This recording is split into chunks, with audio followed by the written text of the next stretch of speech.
hundreds of thousands of vendors. Time and money. So it's time and Yep. money, and so would you ever even think to go after the HVAC person? I don't know, but now I guess we do. Well, they will, but they're just not going to get very much. Yeah, So- right. Or, no, but I mean to do the assessment. Oh, yeah, yeah. on- Well, upfront. yeah, right. Fair point. So, yeah, In that situation, they're going to scramble yeah, to figure that out. right. Yeah, it's a challenging aspect that I think companies are starting to really think through. Whereas a year ago, we probably wouldn't be having the same conversation. Yeah. And quite honestly, I'm glad it's happening because it makes it a more educated process as companies think about how they approach this issue and how they approach insurance as well.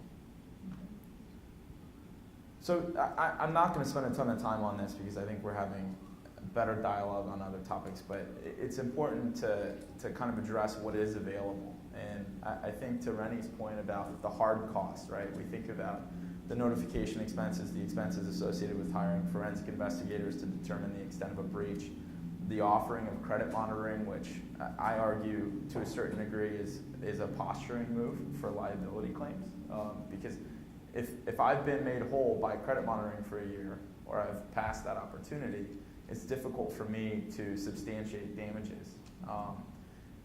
There's kind of this process that companies are refining with the support of insurance companies, and I think there was a data point that we were talking about earlier where companies who have spent time developing a breach response process and companies who have aligned that process with any insurance language that they have in an insurance policy for cyber liability, they tend to be much more efficient in managing the event, which ultimately supports continuity and kind of helps from a litigation perspective. So this first bullet, the breach event expenses, every insurance company calls it something different, but it's probably the most crucial coverage element that I view in these policies because it's utilized right away and it's something that can be material in terms of setting up the rest of the event. One thing that I want to comment on here, because I think this is where I've argued with insurance companies, and I know Rennie has as well.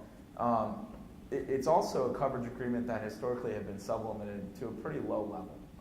If you go back 5 years, you go back to the first policy, there was a sublimit of $100,000 or $250,000, and it kind of gradually has increased. And as a result of what happened with Target, we've been able to make a more substantiated argument that sublimit needs to go away.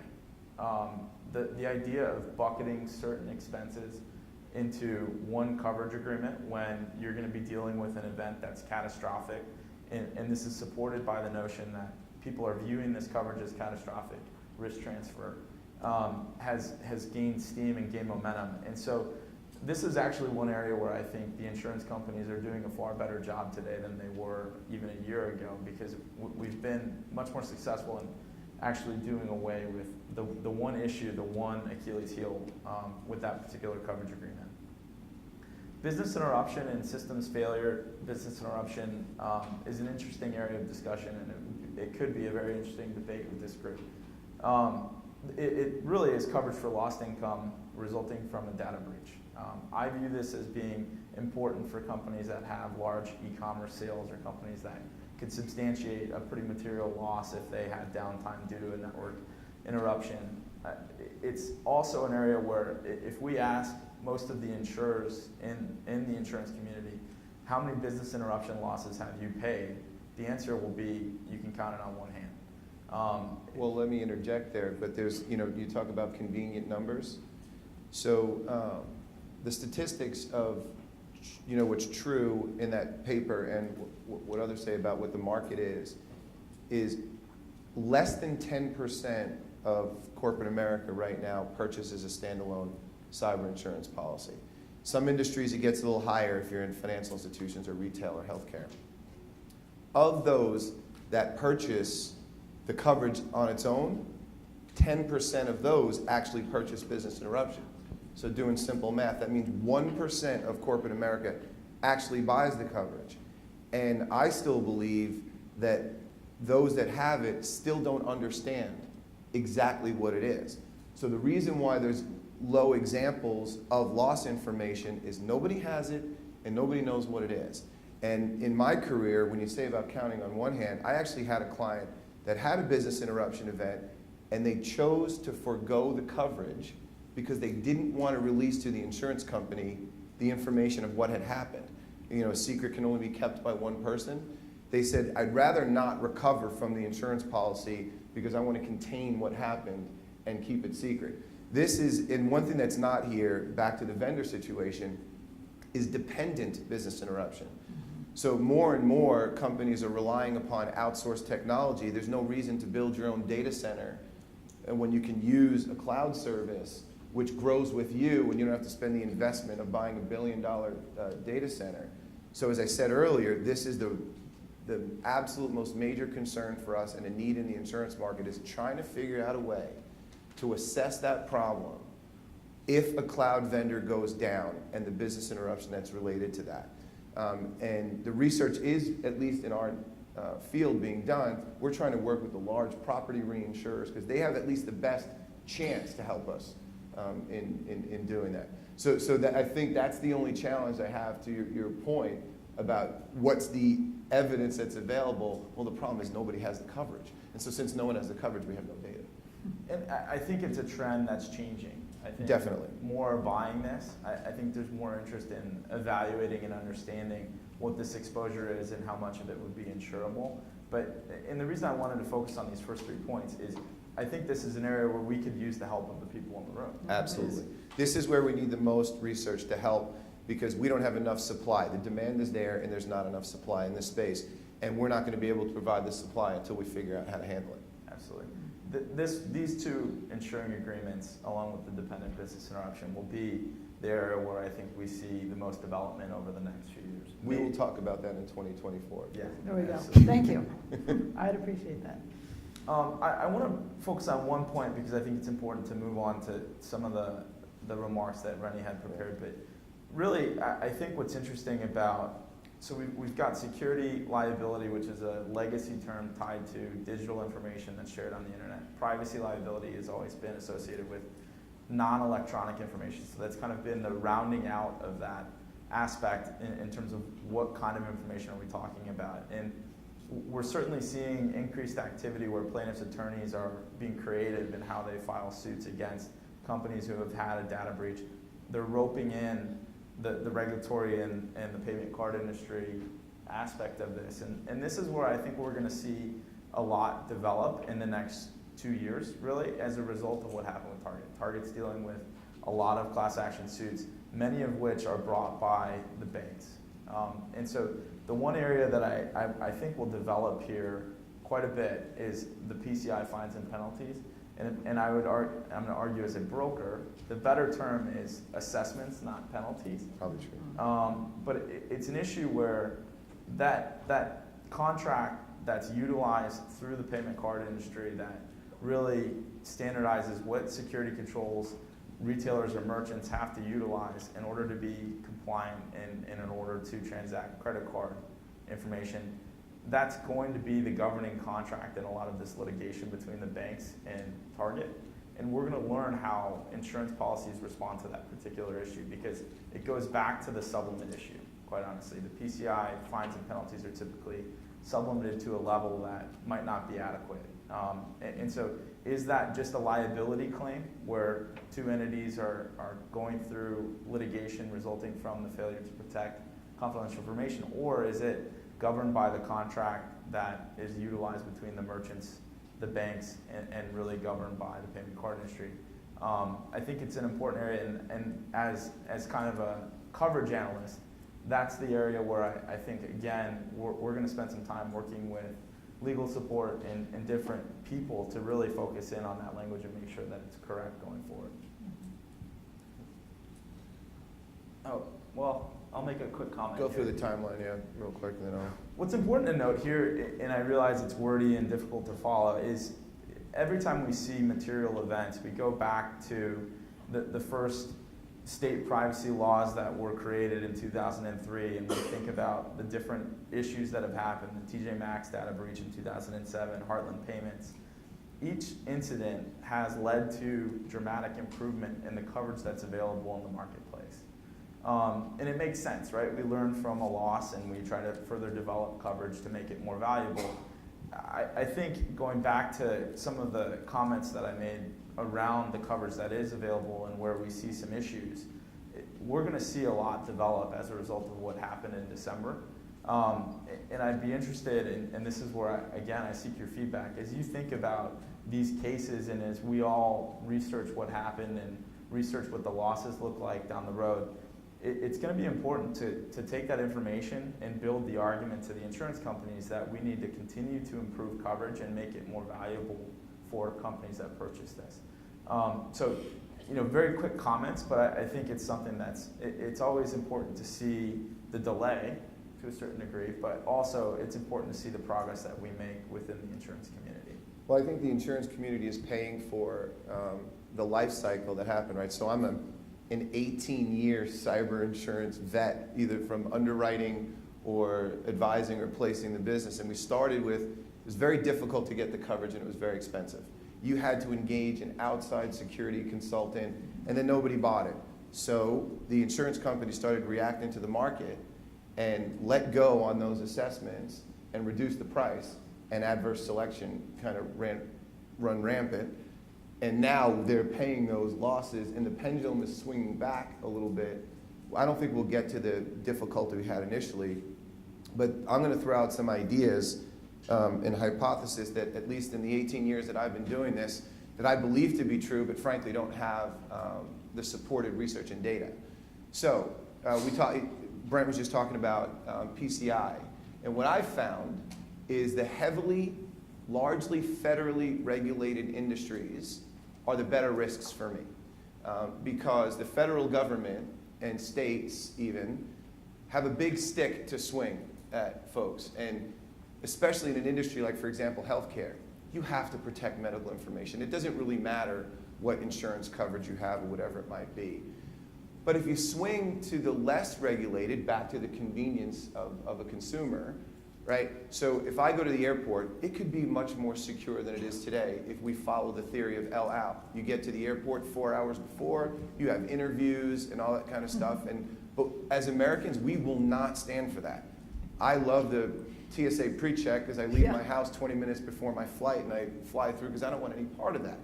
That's the same thing. And so that's why I think there's more of a problem in the retail sector, because PCI, you talk about the limited nature of the fines and penalties coverage or the assessment sublimits, but in fact the numbers haven't been that large in that space just yet. So my belief is serious federal and state legislation and industries like that are better protected than those that are more in the convenience mode. But again, it's a belief. I don't know that it's true. So I would like to be able to support my arguments and the ones that I'm giving to Brent that he's going to use against me on the next deal, that this is a financial institution, so it must be fantastic because they're federally regulated. So that's one. I don't know if anybody has a question before I go to the next one. Yeah. Not so much a question as a comment. That one of the industries that no one has talked about yet is the financial and investment community. And arguably, they've had more incidents of a cyber nature than anybody else. And in fact, when we were talking about cyber definitions, I think if you went to a trader or an investment advisor, one of the things that they would say is cyber risk is getting out-gamed or having people have faster computers than you do. And we've had losses in this area. I'm not sure that they're all insurance losses, but by suit they're beginning to be. And I just wonder, before you go forward, can you say, is the finance industry, the trading industry, the investment industry, is that different? Is it outside of what you're talking about in terms of... It's well within it, and frankly, most of the money center banks, the large banks, purchase this coverage, but the difficulty there is back to what Leslie was talking about, even from a Cisco perspective. When you're that big and the numbers that you'd like to purchase, what ends up happening is companies like that want to buy $500 million worth of insurance, and they start off at attachment points of $25 or $50 million in terms of, you might have a $100 deductible on your car insurance. I mean, these folks are taking that kind of risk. And the real capacity today, I could show you on a chart 600 or 650 million, but in actuality, it's probably more like 350 that's available. Because like we might say we have 25, but maybe I won't put out more than 10 on an individual risk kind of a thing. And that's a little bit of the challenge, is getting more players interested. And it's not necessarily driving competition. In fact, the prices are coming up right now because of the sins of the past where the prices were way too low. It started out at far too high, then it got too low, and it's on its way back. But the financial institutions industry is a large purchaser of the coverage, and frankly, usually have very, very good controls. There are events, but a lot of those events are contained within these large retentions because they're not as significant. But in terms of frequency, very, very high in that space. And why? Millions and millions and millions of Social Security numbers. It's a target-rich environment. Frankly, credit card numbers, there's some fraudulent purchases, but it's not that big of a deal. Account takeover, it's identity theft that's a real problem.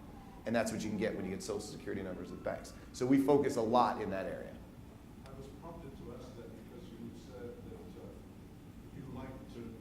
you like to take the risks of better regulated industry, and arguably heavily regulated, maybe not better regulated.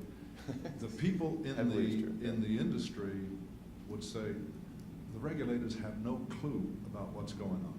Yeah, we have to regulate ourselves. Well, exactly right. I just think the regulators may not know, but at least it is regulated because the banks do. I mean, and as I said, we actually love bank risks because I think they're handled reasonably. We know that there's frequency there, but we love them. So let me at least get through. This is another one we've talked about, and this was brought up a little bit earlier about how many of us still go back and shop at places that have been affected. And I don't want to pick on Target anymore because I feel that they've been an unfortunate result of a malicious attack that they really had nothing to do with. But truth be told, because of this, I'm very cynical when it comes to this. I'd like my credit card number stolen once a year so I can get free credit monitoring for the rest of my life because it doesn't really affect me seriously. And I think brand resiliency, right, is if you are prepared and you tell it all, tell it early, and tell it yourself, and have that communication, most consumers will say, you know what, they're a victim too. The ex-retailer didn't do this to me. It actually happened to them. And if you look back, they did their best, and they're communicating with us, and they're trying to offer things like credit monitoring services. And so when you have that cross-functional plan internally, and that somebody's going to own it, but there's it almost certainly, but again, I believe that the financial cost risk is probably, depending upon industry and preparedness, more dangerous than the reputational. That's one of my biggest challenges with the Ponemon study, is I feel there's far too much included on those soft costs. But again, this is from experience. I can't give you empirical evidence. I would like to be able to read that. And lastly, and we've talked about this a little bit later, is whether it be the contingent business interruption risk, where today what I refer to as the cloud paradox, put myself in the shoes of the cloud provider, right? I tell the user, well, I'm not going to be liable to you any more than the $14 a month that you pay me to store your stuff here, because if I covered you for everything that I caused, first event, we're bankrupt, right? Go to the IT professionals and say, well, I would love to subscribe to your cloud service, but you're saying it's fantastic, yet you won't stand behind it. As an insurer, we want the cloud providers to take responsibility for that risk from a liability perspective, because the belief is it's just another technology errors and omissions risk. But I do appreciate from there providing that risk is so large. Whereas on the other side, you have folks that are purchasing this insurance, and I'm talking about the user of the cloud technology, and for that dependent business interruption risk today, the market that's available for that is nonsensical. If Brent does a great job, he might be able to get somewhere between $5 and as much as $15 or $20 million worth of that coverage, but nowhere near what's necessary for those that really heavily rely upon it. And we are, I'll talk about my company specifically, very reticent to provide coverage in that area simply because it's almost impossible to assess what that is. So whether it is working with the classic large backstop reinsurers or some form of government intervention as a backstop, similar to the Terrorism Risk Insurance Act, where I think that was largely to help consumer confidence. Because frankly, heaven forbid, if we had another September 11th, I think we could handle one, but if the second one came, there's just no way that it's there. So, but at least doing that, it provided some comfort level to the buying public that, okay, if it happens, it's there. And I think that would help if we were able to know that the reinsurance capacity was there, and in addition to the reinsurance capacity, maybe a government backstop. But the research needs to be done to either find a way to show the reinsurers that this is a place that it's worthwhile to enter, or to be able to demonstrate to the legislature that they need to get involved. But again, these are the types of things that I believe the cloud paradox to be true, but because I've seen in practice, the insurers say we can't touch it. But they really can't provide empirical evidence because, touch wood, all the major cloud providers haven't had the event yet. So this is it a ghost in the closet or not, is what the question is. It's our unknown risk. And we still have a little bit of time. Yeah, so please.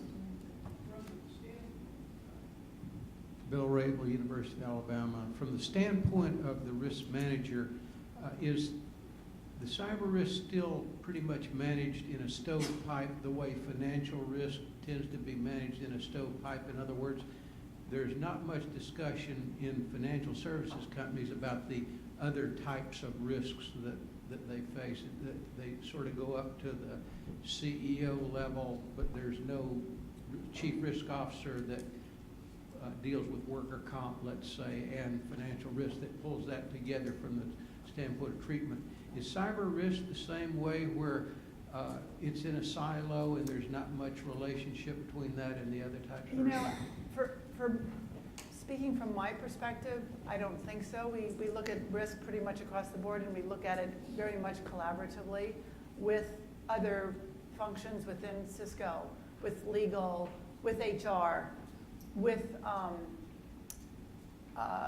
safety and security people. So we are managing it across the silo, but I think for tech companies that is somewhat similar. These guys might have a bit more experience on that because you see it more often. I think we're very collaborative and it's not managed in a silo. Yeah, my experience has been it's treated as an enterprise risk. I think they see it's across the board. That's at least what mine. Yeah, I would agree.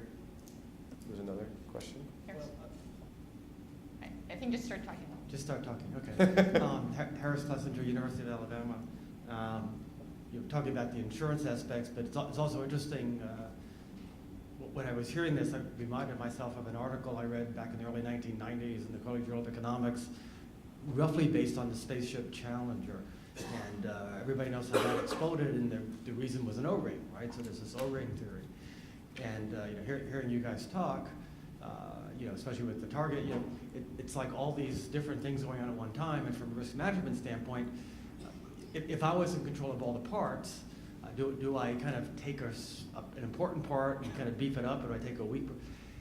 And so I think from a risk management point, there's also a lot to be done, which of course affects what you guys do in terms of selling insurance to protect that, just in the sense of how these pieces fit together. So for example, if I kind of say the weakest link failing is what's going to cause it, it's easy to show some fairly innocuous assumptions that the best thing to do is to have kind of equal quality around rather than have some really strong parts and so on. And which this article was great because it's like why do the best restaurants have the nicest rooms and tables and the best waiters and the cleanest restrooms, and so it's basically all this stuff has to kind of be the same. And egg, is that what And, yeah. Sorry? Chicken and egg, is that what you're kind of? Well, I think what But you're even saying is risk it starts with culture, right? Leslie would like, as she said, she would love to have 70,000 risk managers at Cisco in a perfect scenario. And the hard part is, how do I find the O-ring? That's my job, right? Is to try to find the O-ring. And it's you can't invest the time, money, and resource in trying to do it as large as you are. So you've got to pick your battles and put the money where it's best spent, because it's impossible to find the owner. And that's why you buy insurance. That's I mean, right. that's Well- part of it. We do our best to realize that 20% of what we put on the books is going to cause a problem. My job is to make sure it's not 60. Yeah, and I think it's about that discussion. I mean, we've been talking about this a lot in different ways, but it's about that discussion and trying to find it, you know, whether we're talking with our insurance carrier or our broker or with our CIO or legal. It's continuing that discussion internally about the various risks, cyber certainly being one of them, to find that weakest link. Yeah, I think, you know, one of the things that we've seen happen is insurance companies within the underwriting process tend to focus heavily on specific questions around point of sale and specific security controls that are implemented by a company to manage the transmission of credit card information. I think it goes back to holistic risk assessments around cyber as an exposure, right?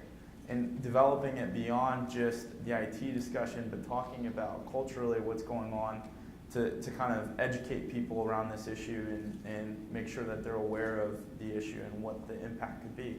I think the challenge is how can we use information, loss information, or how can we create data points around the impact to a company when the O-ring goes, right? So is it going to blow up the whole rocket, or is it going to just be a small incident? And so then it would allow us to pinpoint which part of that assessment we need to focus on. And if that's if we're going to go green, yellow, red, if that's an area